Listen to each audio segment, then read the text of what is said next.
मेरे लघु कथा संग्रह माया से सुनिए कहानी अनोखा रिश्ता।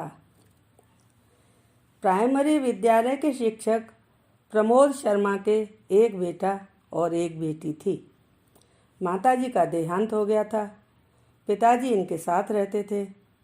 आर्थिक दृष्टि से घर की स्थिति अच्छी नहीं थी। बच्चों की पढ़ाई लिखाई, वृद्ध पिताजी के इलाज का खर्चा, बस किसी तरह से सब चल रहा था। बचत के नाम पर कुछ नहीं था। प्रमोद जी सोचते थे कि बेटी भी बड़ी हो रही है, एक दिन उसकी भी शादी करनी होगी, न मालूम कैसे होगा। बेटा मेहुल पढ़ाई में बहुत होशियार था। वह इंजीनियरिंग की पढ़ाई करना चाहता था, मगर प्रमोद जी की समझ में नहीं आ रहा था कि वह उसे पढ़ाई करने के लिए बाहर कैसे भेज सकेंगे।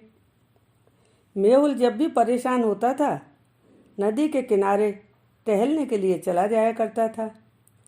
एक दिन वह अपनी पढ़ाई को लेकर कुछ अधिक परेशान हो रहा था। अंतर्द्वंद से खाए जा रहा था। अनमने मन से वह नदी के किनारे टहल रहा था।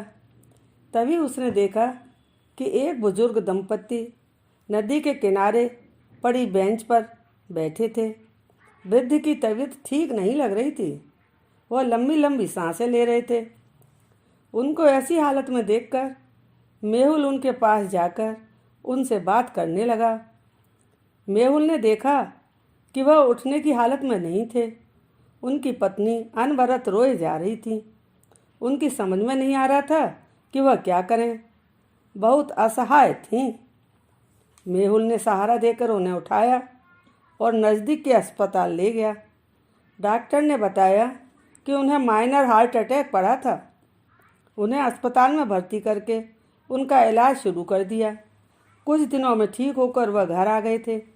वह बहुत ही अमीर व्यक्ति थे, लेकिन उनके कोई संतान नहीं थी।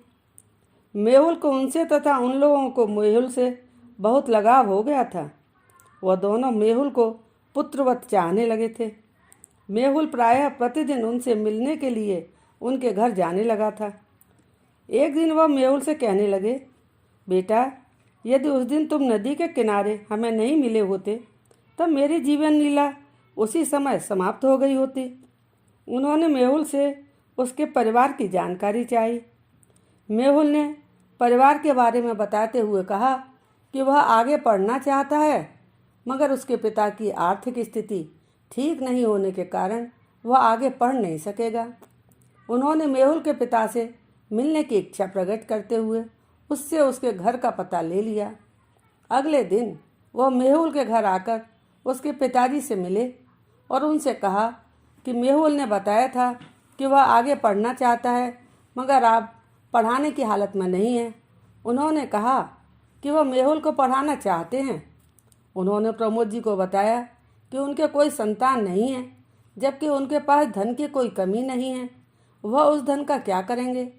आपके बेटे ने मेरी मदद करके मुझे जीवन दिया है, बस मैं उसी का बदला चुकाना चाहता हूँ। आप कृपा करके मेरे इस प्रस्ताव को स्वीकार कर लें। मेहुल के पिताजी ने हाथ जोड़ते हुए उनके प्रस्ताव को स्वीकार कर लिया। इस प्रकार से उनकी मदद से मेहुल ने IIT और IIM की पढ़ाई बहुत लगन के साथ पूरी कर ली थी। मेहुल के सपने साकार हो गए थे। उसकी जिंदगी संवर गई। अब मेहुल उन बुजुर्ग दंपत्ति का पुत्रवत ध्यान रखने लगा था। उन्हें जीने का सहारा मिल जाने से वह दोनों निश्चिंत हो गए थे। जिंदगी भर जिस औलाद की कमी के कारण वे व्यथित रहे थे, वह कमी पूरी हो जाने से उन्हें बहुत संतुष्टि मिल रही थी। समय की मांग के अनुसार दोनों परिवारों ने रिश्तों की अहमियत को समझा था, एक दूसरे का सहारा बने थे। इस तरह से वह एक अनोखा रिश्ता जुड़ गया था।